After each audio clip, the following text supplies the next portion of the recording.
Hello friends, my name is Rukaiya and welcome to CSSPMS guide group. आज का lecture जो है वो हमारा प्रेसी का होगा और ये काफ़ी इंपॉर्टेंट लेक्चर है।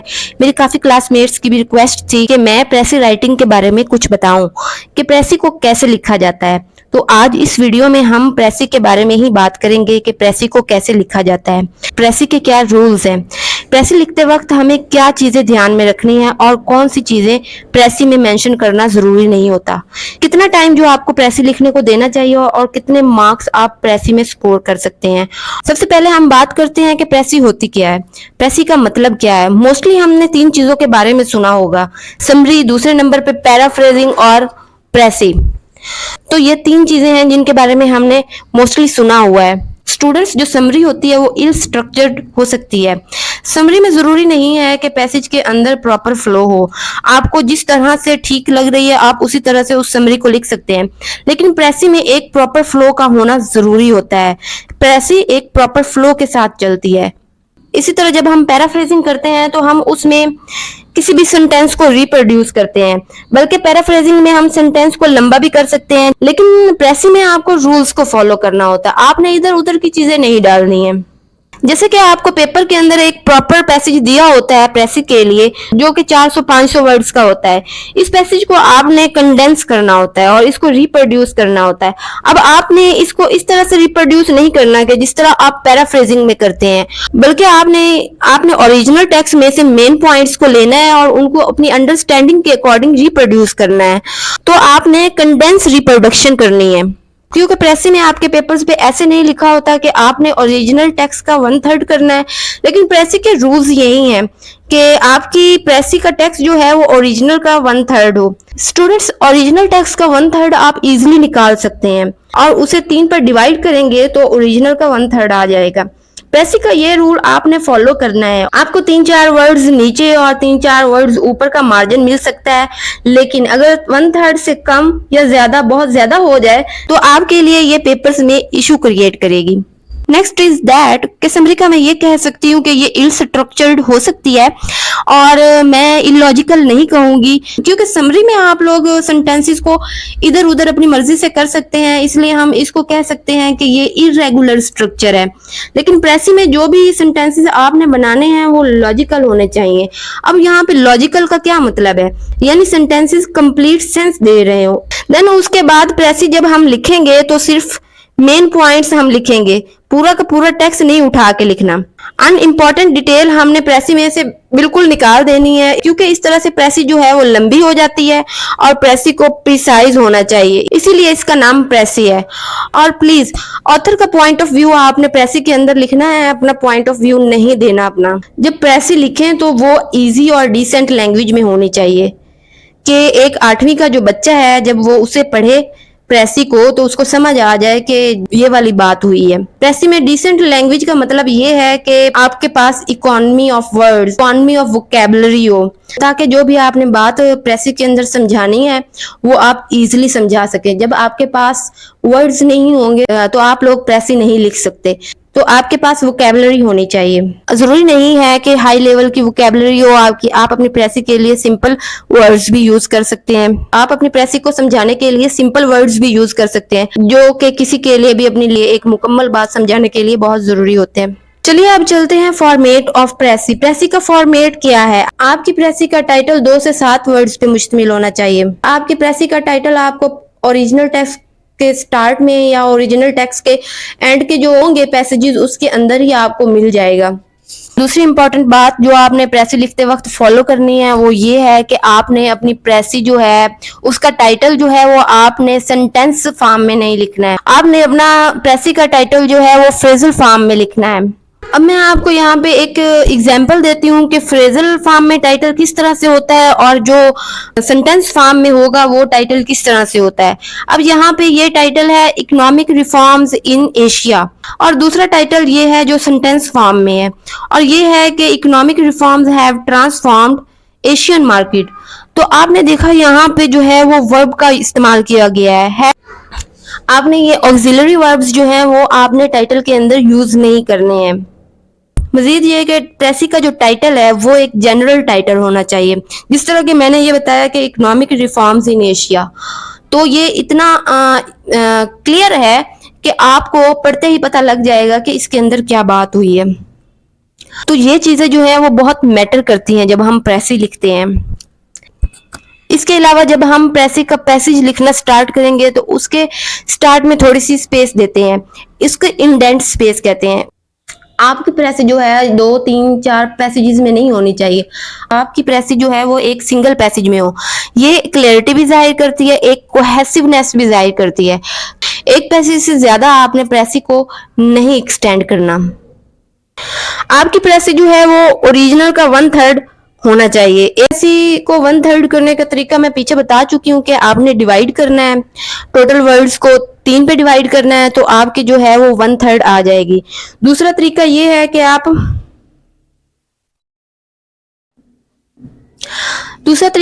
कि आप इस पैसेज को देखें।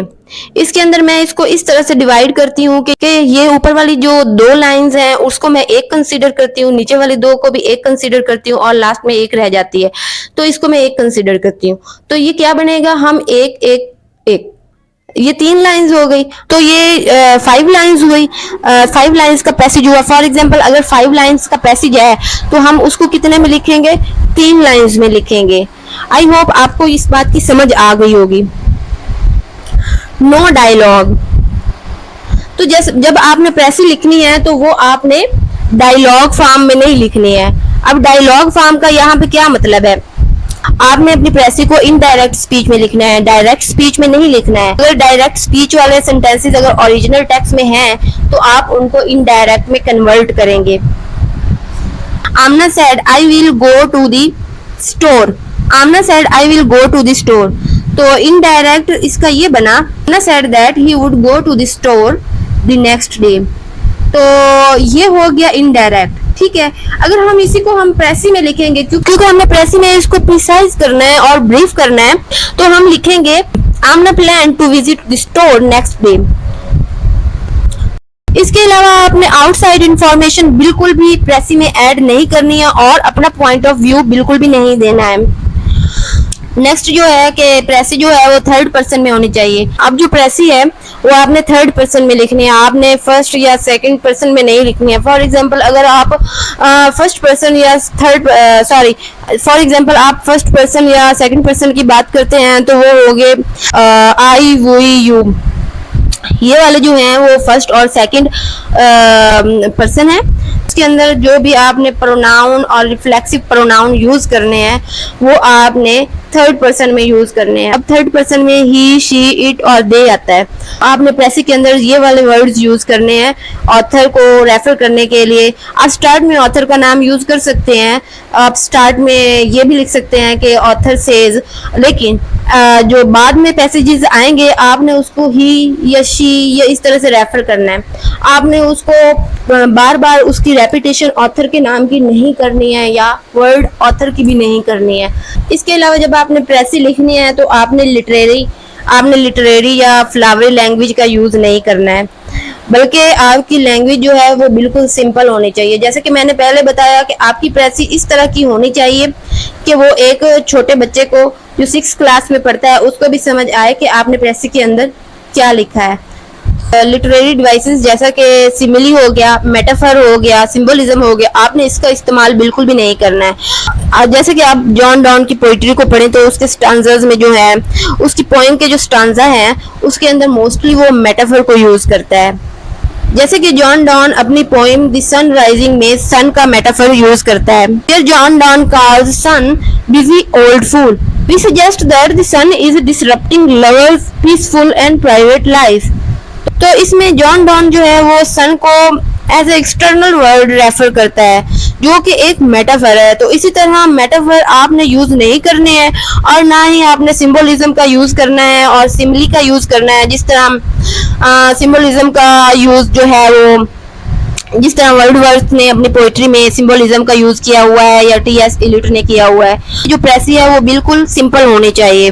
कोशिश करें कि आपकी प्रेसी के जो सेंटेंसेस हैं वो ज्यादा लंबे ना हो, बल्कि लंबे ना हो, क्योंकि अगर छोटे सेंटेंस होंगे, क्योंकि छोटे सेंटेंस आपके लिए ही फायदेमंद है, वो क्योंकि आपकी एक तो ग्रामेटिकल मिस्टेक्स कम हो, और दूसरी बात ये है कि जो ऑथर का पॉइंट ऑफ व्यू है वो एग्जामिनर को आप अच्छी तरह से क्लैरिटी से बता सकते हैं।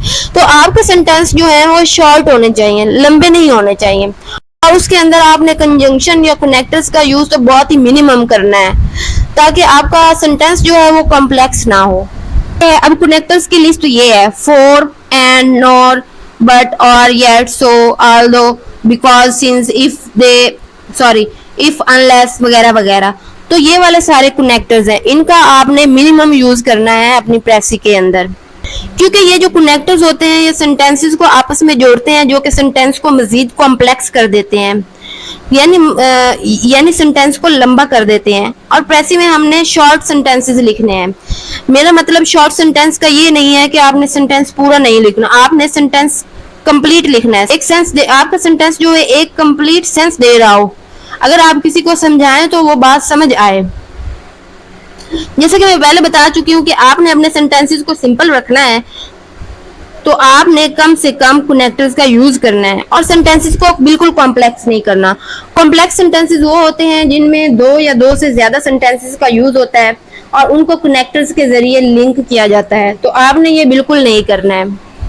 चलिए नेक्स्ट पॉइंट पे चलते हैं। जब आपने प्रेसी लिखनी है तो आपने ओरिजिनल टेक्स्ट का जो है पैटर्न उसको फॉलो करना है, और उसी के अकॉर्डिंग आपने प्रेसी लिखनी है। वो इसलिए कि जो बिगिनर्स होते हैं उनके लिए प्रेसी को जो हैंडल करना है वो बहुत मुश्किल होता है। तो आपने अगर लास्ट वाले पॉइंट्स पहले लिख दिया और पहले वाले पॉइंट्स को लास्ट में लिख दिया तो इस तरह तो प्रेसी का पैटर्न खराब हो जाएगा और इस तरह से प्रेसी डिफॉर्म हो जाएगी। तो आपने करना है कि प्रेसी का पैटर्न वही रखना है जो कि ओरिजिनल टेक्स्ट में दिया होगा। कुछ बहुत ही कम केसेस होते हैं जिनके अंदर आप पैटर्न जो है वो उसको शफल कर सकते हैं, लेकिन उसकी जरूरत नहीं होती है। तो ये नेक्स्ट पॉइंट जो है वो बहुत इंपॉर्टेंट है। बहुत से स्टूडेंट्स ये पूछते हैं कि प्रेसी किस टेंस फॉर्म में होनी चाहिए। तो आपकी प्रेसी के ओरिजिनल टेक्स्ट में जो टेंस की फॉर्म यूज की गई है, आपका प्रेसी में टेंस फॉर्म वही होनी चाहिए। अगर आपका ओरिजिनल टेक्स्ट जो है वो पास्ट टेंस में है तो आपकी प्रेसी भी पास्ट टेंस में ही होगी, और अगर प्रेजेंट टेंस में है तो आपकी प्रेसी प्रेजेंट टेंस में होगी, और अगर फ्यूचर टेंस में आपका ओरिजिनल टेक्स्ट, आपकी प्रेसी भी फ्यूचर टेंस में ही होगी। तो कुछ यूनिवर्सल ट्रूथ्स होते हैं तो आपने उनको प्रेजेंट टेंस में ही लिखना है, बेशक आपकी प्रेसी पास्ट में है, प्रेजेंट में है या फ्यूचर में है। आपकी जो यूनिवर्सल ट्रूथ जिस टेंस में है आपने उसको उसी टेंस में एज इट लिखना है। इसकी एग्जांपल मैं इस तरह देती हूँ कि the sun rises in the east and sets in the waste.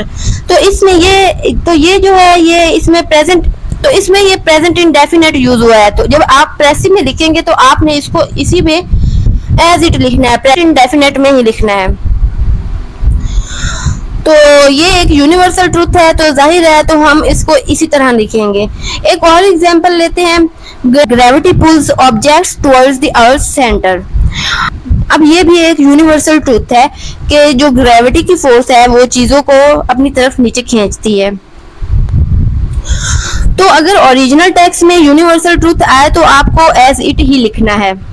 Next ये है कि आपने अपनी प्रेसी के अंदर ओरिजिनल टेक्स्ट से एग्जांपल्स नहीं ऐड करनी है, और ना ही आपने ये वाली लिखनी है कि फॉर एग्जांपल, लेट्स सपोज, ना आपने डेट लिखनी है। और अगर पूरे प्रेसी में एक मेन सिटी की बात की गई है तो आप उसका नाम लिख सकते हैं, लेकिन उससे जो रिलेटेड सिटीज वगैरह या रेस्टोरेंट्स, होटल्स वगैरह की डिटेल दी गई है आप उसको नहीं लिखेंगे।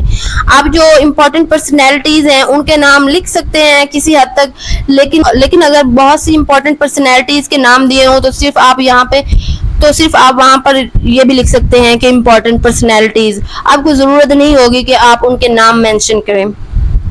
नेक्स्ट इंपॉर्टेंट पॉइंट ये है कि precis should be free from redundancy.